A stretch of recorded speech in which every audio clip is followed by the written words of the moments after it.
I've known him for a few years now.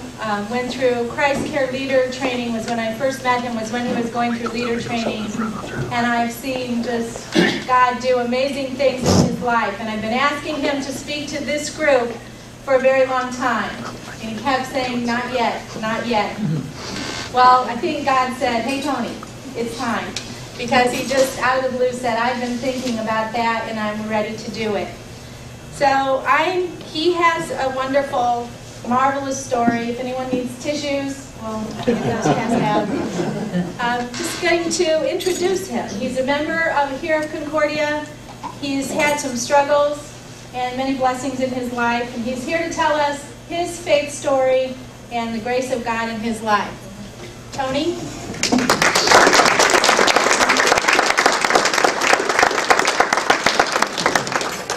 Good afternoon. Good afternoon. Can you all hear me fine? Yes. All right.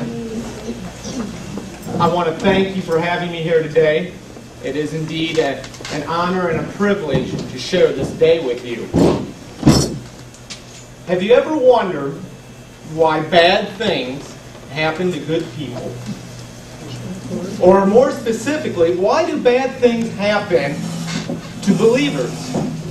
Those of us who have faith in Christ Jesus. Why do bad things happen?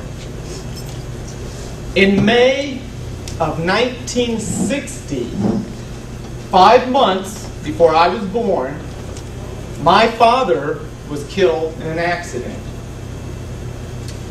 It made a widow of my mother at the tender age of 18. My father was only 19. He never saw me. I never knew my father. My grandparents lost not only their only son, they lost their only child. Why do bad things happen to good people? My story begins in May of 04, about 2.5 years ago. And there's a definite starting point for my story, and I tried real hard to figure out how I could get around it, because I didn't really want to start, but there's just no way I can do it. I have to start at this point. And that is, my story begins with a bowel movement. I'm glad most of you already ate. I'm going to spare you the details, but I was at work one day, I had a bowel movement, and I knew right away something was wrong. Mind you, I didn't think it was anything serious, but I knew something was wrong. And I went to the doctor, and I described it to him, and he said, it's probably nothing, but I'm going to send you to a specialist. I went to the specialist. He said, it's probably nothing, but maybe you better have a colonoscopy done. I had the colonoscopy done.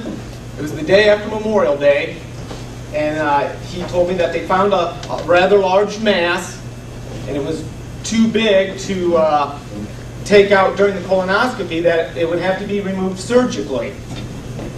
The good news was he had seen thousands of these. And he told me he could almost always tell that they were cancerous or not. And he said, yours does not appear to be cancerous. And so I wasn't too worried. He told us to come back to his office the next week. And he would have the biopsy results, because they did biopsy it at that time, and we would schedule the surgery.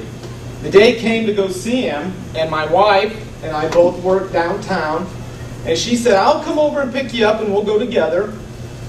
And I remember looking out the door there where I work, I saw her pull in, and as I was walking out to meet her, as she was walking towards me, I could tell she was visibly upset. And I said, what's wrong? And she said, it's cancer.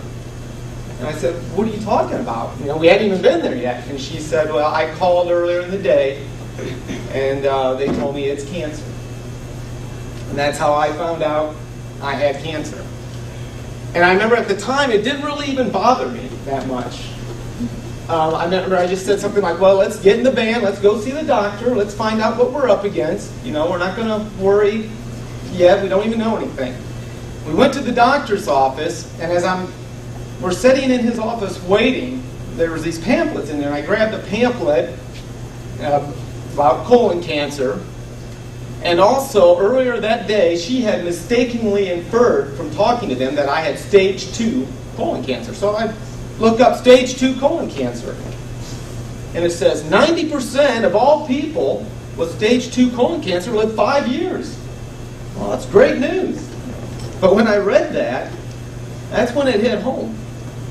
That's when it really hit home. I thought, 5 years. I'm 44 years old. And I'm supposed to be happy that I get to live 5 years? And I told my wife, I said, look at this, 5 years. And she said, now don't get all upset. We haven't heard of the doctor.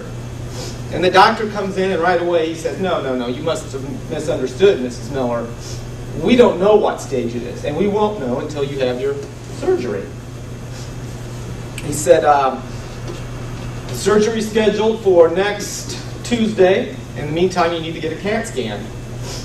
I went and had a CAT scan done, and I think it was 1 or 2 days before the surgery they called, and they said that the scan was showing a spot on my liver. And he said, don't worry about it, it's probably nothing, but when I do the surgery, we'll biopsy that also. And the day came for the surgery, and he told me that there was a 10% chance I might have to have a colostomy, and I was really worried about that. The surgery went fine. I remember waking up, and the first thing I thought of was, I wonder if I have a bag. I wonder if I have a bag. I asked the nurse. I said, nurse. And she walked over. I said, do I have a bag? And I remember she looked under the sheet, and she says, well, you've got a bag, but it's not the one you're worried about. So the doctor came in. He said everything went really well. They removed 6 inches of my colon. They removed the tumor. He said they also took out 13 lymph nodes that they wanted to check out, and that Friday he would be back to give me the biopsy results from the liver and the lymph nodes. And he said, in the meantime, tomorrow the nurse is going to come in, we're going to get you up, get you walking, and you're going to be out of here in 4 or 5 days. And I thought, that sounds good. I'm a strong guy. I'm up for it. I remember waking up the next morning, and I thought, there is no way I'm getting out of this bed and walking. All I could think about was more morphine, more morphine. And right then the nurse came in, and she said, come on, Mr. Miller, we're going to walk. And I remember that day I walked about from here to that camera, and it took like 20 minutes. It was just like this. And you got other people who have been there like 3 or 4 days, and they're just zooming by you. But I progressed, things went well, I walked a little more, I was feeling stronger, and the big day rolled around, Friday, and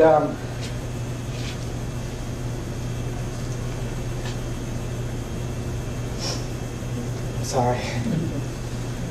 My mom and my dad, and I should tell you, I said my dad was killed in an accident. My stepfather, who I consider to be my dad, because he raised me, the only dad I ever knew. It was just those two and my wife. And the surgeon walked in, and a friend of ours was with him, Margaret. She's a cancer nurse. And we wanted her to be there so she could explain to us in English what he told us. And he didn't waste any time. He came right in. He said, Mr. Miller, I'm afraid I've got some bad news for you. He said 8 out of the 13 lymph nodes were just filled with cancer, and that it traveled through your lymph nodes and it's in your liver too. And he said, you are a stage 4 cancer patient. He went on to say some other things, but that's just about it for me. That's all. Because all I could think about, I thought back to that stupid pamphlet, how stage 2 people get to live 5 years. And I thought, man, if I'm stage 4, what's that mean? And the doctor left, and Margaret stuck around, and everyone started asking questions. But nobody was asking the obvious.